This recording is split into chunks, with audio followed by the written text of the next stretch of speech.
Dear viewer, আজকে 4 March 2026 সাল। আমি দাঁড়িয়ে আছি দিনাজপুর জেলার বীরগঞ্জ উপজেলার জয়রাম বাজারের কাছে একটা শশার মাঠে। আপনি আমার কাছে দেখছেন যে এটা হচ্ছে বায়ার সিমেন্টসের শীতের শশা মালিনী।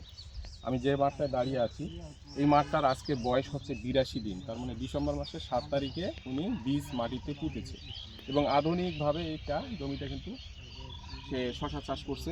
আর আজকে পর্যন্ত সে ষষ্ঠবার আমাদের শশাটা তুলছে। মালিনী শশা কেন করবেন আমি একটু বলি।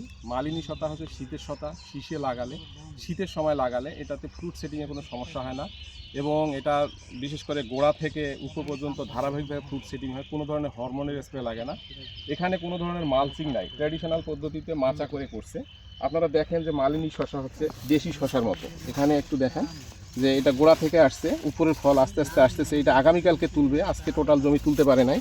আজকে উনি প্রায় 30% জমির মতো তুলছে, এই একটা অংশ বিশেষ, সেখানে উনি প্রায় 40 মণ শশা হারভেস্ট করছে, আজকে বিক্রি করছে।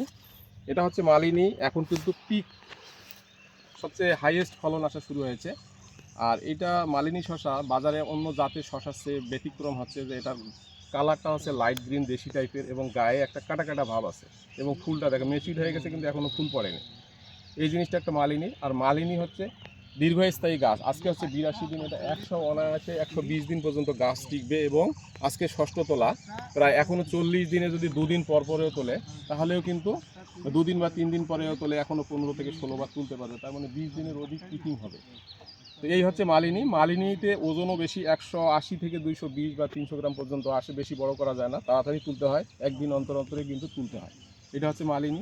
নিঃসন্দেহে মালিনী শশা দিনাজপুর এবং পঞ্চগড়ে ঠান্ডার জন্য উপযোগী, তথা বাংলাদেশে যে জায়গাটাতে যখন পর্যাপ্ত ঠান্ডা পড়ে সেই সময় যদি লাগায় তাহলে মালিনী শশা কোনো ধরনের হরমোনের স্প্রে ছাড়াই উচ্চ ফলনের নিশ্চয়তা পাবে। কোনো ধরনের ডাউনির অ্যাটাক নাই, শুধুমাত্র যদি সঠিকভাবে ছত্রাকনাশক ভালো মানের এবং পোকাগুলা দমন, সাদামাছি, থ্রিপস এবং জেসিডেফিড এইগুলো যদি কন্ট্রোল করতে পারে তাহলে উচ্চ ফলন পাবে এবং কোনো ধরনের উইল্টিং নাই, প্রত্যেকটা গাছ সজীব শসে, কোনো ধরনের ফাঁকা নাই যে অন্য কোনো গাছ নষ্ট হয়ে গেছে। এটা হচ্ছে মালিনীর বৈশিষ্ট্য। নিঃসন্দেহে মালিনীর সাথে থাকবে, আর্থিকভাবে লাভবান হবে।